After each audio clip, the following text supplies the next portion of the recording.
Richard, the focus of much of the world's media in recent weeks has been on Libya, yet there's another war raging in Cote d'Ivoire on the African continent. How did we get here? Well, in a nutshell, this is the story of one man's intransigence and pig-headedness, basically, in the face of the verdict of the voters of his country who voted him out of office, and the international community who have also called on him to step down. And this man's Laurent Gbagbo, Cote d'Ivoire president until November. Really, to give you a quick race through history, this crisis dates back all the way back to 2002, when a civil war ended up dividing Cote d'Ivoire into two halves, north and south. Gbagbo emerged as a sort of leader of an interim government from this process. And really, since that point, we've been waiting for credible elections to happen. They've been delayed time and time and again. And finally, in November last year, the voters finally had their chance. They voted Gbagbo out. His response was just to have himself sworn in again as president, ignored the verdict, and the person who rightfully won, Alassane Ouattara, who's from the north, had to set up an alternative administration, bunkered in a hotel in the main city of Abidjan. So that's where we're up to until recent days.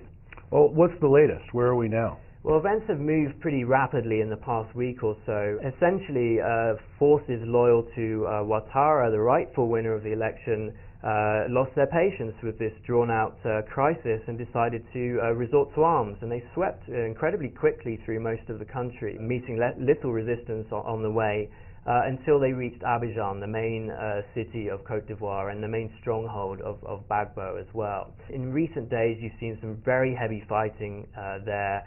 Gbagbo still refusing to step down until in the past few hours his presidential palace was surrounded, and only now we hear that he's negotiating perhaps the terms of his surrender. Because the media hasn't been able to get too close to the fighting, we don't really have a clear picture of what's happening. What's been the scale of the fighting as you understand it? By all accounts, it's been heavy fighting. Gbagbo has relied on militia fighters, essentially. Most of the formal army has deserted him. He can't pay them anymore. So these often young, ill-disciplined fighters have been charging around. There's been attacks on civilians, and heavy weaponry has been used as well.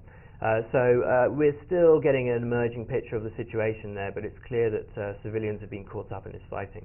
What's your assessment of the U.S. and the international response? Should we be doing more? Well, the U.S., along with the international community, has really spoken with one voice throughout this conflict, really saying that Gbagbo has to leave. He lost the election. There's been travel bans and economic sanctions placed on Gbagbo and the people around him, backed up by the UN Security Council. You know, the idea was that putting the slow economic squeeze on Gbagbo would eventually force him out of office. You've also got a sizable UN peacekeeping force on the ground, 11,000 people or so, backed up by French troops. They've been there for some years. And their mandate has been quite weak, but they are allowed to protect civilians and essentially stop the use of heavy weaponry against civilians. And this has turned out to be crucial because they've played a decisive role in the past day or so, eventually tired of these constant attacks not only on themselves but also on civilians. They responded with helicopter attacks on Gbagbo forces and taking out this heavy weaponry. This seems to have turned the tide. Fascinating. We on Small Screen Sessions are now taking questions through our Facebook page, and we've got one from a blogger known as Texas in Africa. How is it within the UN mandate to take sides? Well, it's not, of course. The UN is not supposed to take sides, and it argues very adamantly that it hasn't taken sides in this conflict. All that it says it was doing was responding to these attacks by Gbagbo loyalists on civilians, and most notably the use of heavy weapons.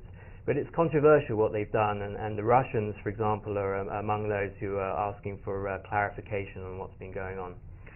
People have also been asking the question, why is the U.S. getting involved militarily in Libya, but not in Cote d'Ivoire? It's a good question. Both serious humanitarian crises, civilians caught up. Essentially, the military options were very, very limited in Cote d'Ivoire. Essentially, would have involved taking out Gbagbo himself, and that would have been a very, very complicated and tricky operation to do. I suppose also in Libya, you had this immediate and present threat against civilians in Benghazi, where Gaddafi forces were nearing the city. He was threatening people. and the international community stood up and took notice. In Cote d'Ivoire, it's been more of a slow-burning crisis until recent days, and we really haven't got a complete picture of what's been happening to civilians there, and so that's why you've seen a reluctance to get involved militarily and rely on the UN peacekeepers, which are already on the ground there. Why does this matter to the United States? Well, I think the main reason it matters is that President Obama, in his Africa policy, not long after becoming president, took a trip to Ghana, made a big speech. Number one priority for the US is to promote good governance and democracy. So when you have a guy like Gbagbo who loses an election and decides just to stay on in office anyway, this flies in the face of US policy. Now, 2011 is a crucial year in Africa. You have 27 elections taking place across the continent. So the precedent, the example that Gbagbo is setting is just a horrible one for the continent. You have some key US allies going to the polls, notably Nigeria, Africa's biggest democracy, this month. So the idea that someone can blazingly ignore the views of the voting public, it just cannot be accepted by the United States. It appears that Gbagbo could be now finally on his way out. What's next? What should we expect? Well, it seems Gbagbo is negotiating the terms of his surrender. Really, he doesn't have much of a negotiating position. I think the very best he can hope for is a trip to the International Criminal Court in The Hague.